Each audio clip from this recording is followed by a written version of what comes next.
Will you please rise in body or spirit for the reading of the gospel?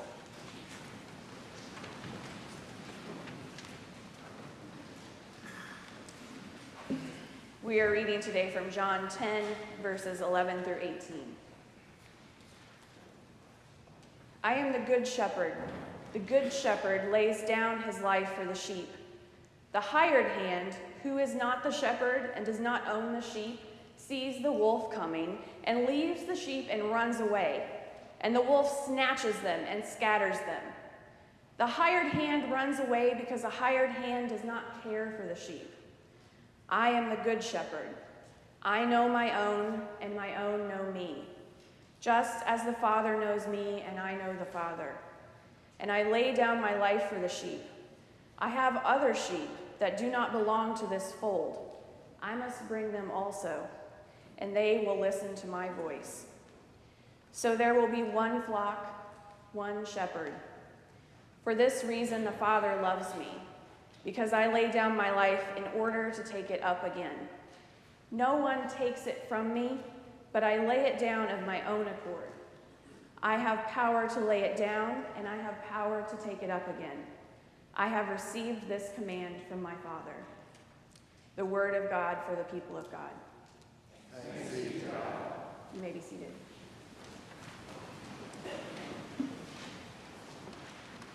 Please pray with me.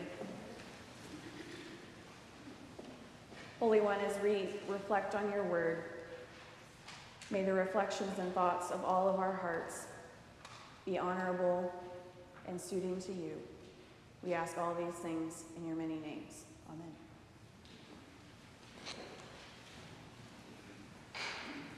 Over the last few years, I have seen this theory that I am extremely intrigued by explored more and more. The idea that trauma can influence our very DNA, can imprint on our genes, and experiences from one generation can be passed down in biological ways from one generation to another.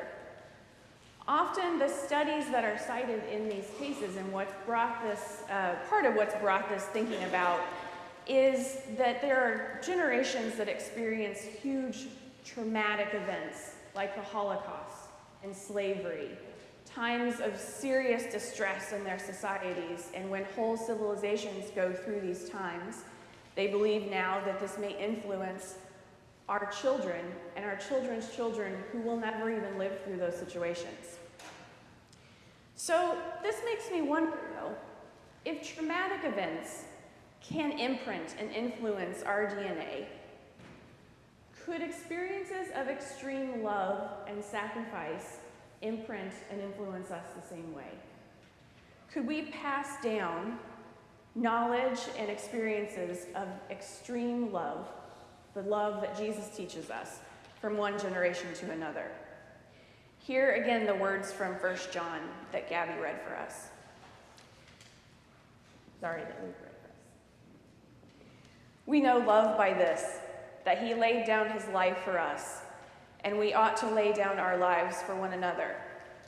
How does God's love abide in anyone who has the world's goods and sees a brother or sister in need and yet refuses help?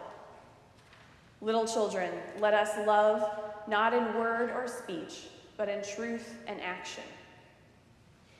Now this sounds like a really rare kind of love.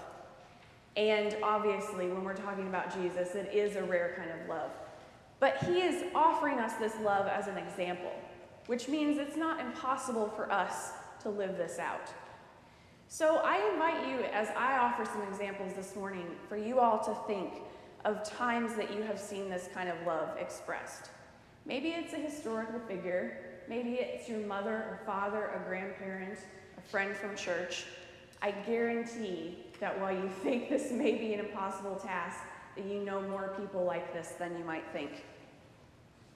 I was already starting to think about this sermon when we were on our mission trip to New Orleans a few weeks ago with some of our amazing adult volunteers and 13 of our high schoolers. And the context of this mission trip made it impossible for me not to think about this kind of love that we were talking about. I saw so many examples of it in that trip alone, and I'll share a few with you this morning. I encourage you, next week the youth will be talking about this trip during the adult ed time, and so I would love for you to come and hear this from their own perspectives and through their words, but there is so much to talk about, and we learned so much on this trip. I'm not really giving anything away by telling you a little bit about it this week. So our trip began, actually, we stopped in Birmingham on the way down, and we were graciously hosted by a local activist named T. Marie King, who met us early on Sunday morning, rearranged her plans, all while getting her grandma to church on time, to give us a tour of the Civil Rights District, which was right outside 16th Street Baptist Church, where we were going to worship that morning. She gave of her time and her passion and her knowledge to us strangers that morning. And while walking around that Civil Rights District, seeing the memorials and the statues, I couldn't help but think of the people that have gotten her to where she is, and the people that have gotten all of us to where we are. The people throughout history who have laid down their lives for the lives of others. Countless people without names or faces that we can memorialize. People who planned and prayed and marched, served time in prison, donated bail money, made meals, passed out flyers, offered their churches and homes as meeting space, and those who were willing to put their very bodies on the line against fire hoses and trained attack dogs in order to gain some kind of equality in America. For how does God's love abide in anyone who has the world's goods and sees a brother or sister or sibling in need and yet refuses help? These people did not refuse help. This visit that morning set a theme for me, for the trip, that I would see occur over and over in more and more people, and as we dug deeper and deeper into history. Also, while we were in New Orleans, we went on a visit to the Whitney Plantation and went on a tour. Now, this is not a tour, a plantation tour like you see in a lot of your advertised magazines and things. This is a tour given from the slave's perspective. So the last place that we went is the big fancy house that is usually front and center in all of the pictures. This tour was conducted from the perspective of the people who lived and died there. We walked through their houses. We saw where they would have lived and slept and eaten and fell exhausted at the end of their day. We learned what their lives would have been like day after day, and I found a new depth to my own ignorance of this part of our history. Working in the sugarcane fields in this area of New Orleans had an extremely high mortality rate. And I remember learning about this time in history and hearing in so many movies and things the threat of being sold down the river, but not exactly understanding that that was basically a death sentence. Our tour guide, Ali, described the conditions that the slaves would have worked in, the extreme heat, the danger of the work they were doing, all of the natural elements that they faced that were against them, in great detail as we walked around in the very places where these people lived. Throughout the plantation, too, were memorials for those people who were brought forcibly from Africa, the people who were born into slavery, and the many, many children who were born into this life and died far too soon. Ali, our tour guide, chooses to spend his days as a young, educated Black man in America, recounting the stories of slavery to group after group of ignorant tourists who come to see and learn. When he showed us, it's a particularly poignant moment for me, he showed us some iron boxes that were used to hold, as prison cells, used to hold slaves while they were waiting for auction. And even though it was not extremely warm this day, you could imagine it would be like walking inside of an oven to be held in these cells in the middle of the summer throughout the day. And he walked up to them and explained them to us and then said, go ahead and take a look, step inside, but I am getting as far away from these things as I can. And it gave me a very brief insight into what he has decided to put himself through every day in this job. That he, as a black man, knows his ancestors in this country have lived through that. And he chooses, for the sake of our education and so that he can help make sure that nothing like this ever happens again, chooses to relive that trauma that's been passed on from generation to generation himself. He's laying down his life, his otherwise convenient, probably could have a higher paid job somewhere else, much easier, could forget about this part of his own history, of America's history, and just have a job. But he doesn't. He chooses to lay down his life for his siblings in need. And in this case, those siblings are us. This was a message that we needed to hear. As we walked around the plantation, I thought back on the pieces of this history that we had learned in school. And I remembered some things that I had learned about Harriet Tubman. And the visceral, lived experience I could feel as we were walking around this gave me a little bit more insight into how extreme she was and how amazing she was, that even after she herself had escaped slavery, she went back into enemy territory, into the South, more than a dozen times to take other people to freedom. She had already achieved that freedom for herself. She could have gone on, started a family, tried to forget that part of her history, but she didn't. At one point during the Civil War, she had a price on her head that would amount to $1 million in today's money. That's pretty serious. She helped not only physically by leading groups, but setting up an organized system and advocating publicly before and after the war for the rights of women. It was said about her by Thomas Garrett, a Quaker abolitionist who worked with her, "For in truth, I never met any person of any color who had any more confidence in the voice of God as spoken direct to her soul." When I learned about Harriet Tubman in school, I didn't realize that her faith was part of what was driving her in particular. She was known to have said, recalls that she always told God, "I'm going to hold steady on you, and you've got to see me through." And that to me really sums up this kind of love that we are talking about. Harriet was willing to go back time and time again and lay her life on the line because her siblings were in need, and she knew it. As the tour on the plantation continued, and Ollie connected the experiences of slavery to the laws of Jim Crow and even to the for-profit prison system that exists today, I was humbled and inspired by his willingness to share this story with us. And I realized that he and T. Marie, who'd given us the tour in Birmingham, reminded me of some friends of mine from Palestine. And at first I couldn't figure out why. But it was because they have this love in common, this love of people, of all people, and of people in need. They realize that they need to lay down their lives for those of their siblings, to use their positions of privilege to further that of their siblings.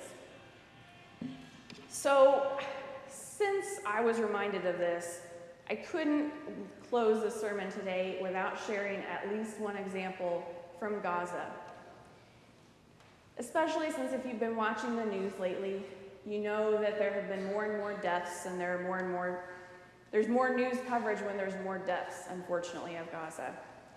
They have been protesting since March 30th, which was Land Day, and they've been marching, the Palestinians have been marching to the border Friday after Friday, and they're calling this the Great March of Return. These are nonviolent demonstrations. There are men, women, and children that are active in these and that have been killed in these. Over 30 people have been killed since March 30th, and thousands have been wounded. They're marching to the border to ask for their rights as humans. They're marching to the border to remind the world that they're actually refugees. Most of these people who are in Gaza now are not from Gaza, and they want to go back to their homes. Several more weeks of this protest are planned until they mark this year. We all mark the 70th anniversary of the creation of Israel, and as the Nakba, or Great Disaster, as the Palestinians know it. The day that so many people who were alive in 1948 remember, grandparents tell these stories of being pushed out of their homes. They remember the day they became refugees. And their children have inherited the passion they have for their people and for their land and for humanity in general. And I have been blessed beyond count to know so many examples of people like this. So today I just want to share about one woman, Nashwa. She is a medical student in Gaza. She's studying to become a gynecologist and obstetrician. There is a Norwegian colleague of mine, Dr. Mads Gilbert, who gives of his time, and every time there are assaults on Gaza, leaves Norway and goes to Gaza to help with emergency medical care. He's been going since 2006, and in 2014, when there was a particularly horrible assault on Gaza, hundreds of people were killed, he put together a book that's a photo journal of just a week of this assault. And he interviews people and he captures the stories and pictures and moments of what this life is like for them. And Nashwa is one of those people. In 2004, she had just finished medical school, but she recounts to him that she was doing way more than the full load of a doctor. During the attacks, she was delivering between 40 and 50 births a day at Al-Shifa Hospital, and half of those births are delivered normally, the other half are by cesarean section. So on average, she was performing herself between 10 and 20 C-sections a day while a war is going on. Those numbers went up when other hospitals nearby were bombed and had to close due to lack of equipment or total destruction. Nashwa and her colleagues, the doctors, nurses, medics, ambulance drivers, often go for months at a time working unpaid. The hospitals and ambulances are no more protected than any other building or vehicle during these assaults. From experience, from years of experience, they all know that they're equal targets, as if they could ever forget while they're surrounded by foreign press agents wearing full body armor and helmets, while the doctors and nurses and medics have only scrubs to protect them. Mads asked her the same question I have heard asked of so many Palestinians so many times, but why don't you leave? Stay in London, where she went to school. Immigrate somewhere. Her answer, I'll never leave Gaza. God has chosen me as a survivor. Now I've survived 4 attacks since 2006. It's a sign. I'm alive, my family is alive, our house is still standing. I've survived everything, so the message is clear. I want to give back what I've been given. I was made to do this job and to take on this responsibility. If your country and your people need you, you have to give something back, both because I'm a Muslim and equally a human. Like a good shepherd, when danger came and their people needed them, they did not run away. They set aside their own priorities, what they'd rather be doing maybe, their safety, their peace of mind, and they put their lives and bodies on the line for God's children in need. They didn't settle for just loving in speech by reposting Facebook statuses or tweeting. They decided to love with truth and action. We will know love by this, when we see it as a verb. These types of brave sacrifices are not just accounts that we read about in history, in news stories, or even just encounter on mission trips and Bible stories. They are given by people the world over day after day, and you probably don't need to look much farther to find an example of this than the pew that you're sitting in right now. We will know love by this. When you sit in this church and talk to a member who can tell you what it was like to work for desegregation in this very town. We will know love by this. When you can taste it baked into a meal that someone brings you when you are sick and or have the shingles. We will know love by this. When someone sacrifices their own plans, their own chance to sit in worship at the last minute to fill in for a sick Sunday school teacher when you get my emergency text in the morning like today. We will know love by this. When you see the stacks and stacks of letters that we write in this congregation to our representatives on behalf of people and various issues that we are concerned with and know deserve better. You will know love by this. When 13 high school students use their spring break, their time off, to help others spend time with God and in community with each other. We will know love by this. When month after month people show up in this kitchen to feed hungry people every Friday. We will know love by this. Since we are not Jesus, laying down our lives for each other does not necessarily mean dying. It means all of these things that I have listed and so many more that I know all of you are thinking of right now. Deciding every day to work for our sister or brother or sibling in need. Jesus is our shepherd and our example of how to do this. He does not run away when trouble comes, and neither will we. He would never turn away a sibling in need, and neither will we. He is our perfect example. We do not have to be biologically related to Jesus to have this in common, to inherit this capacity for love for our brothers and sisters and siblings the world over. We can choose what gets passed on. We can choose what gets imprinted on our DNA and we hand down from generation to generation. We can choose to imprint on our hearts and minds the examples of people like Nashua and Ali and Mods and Harriet.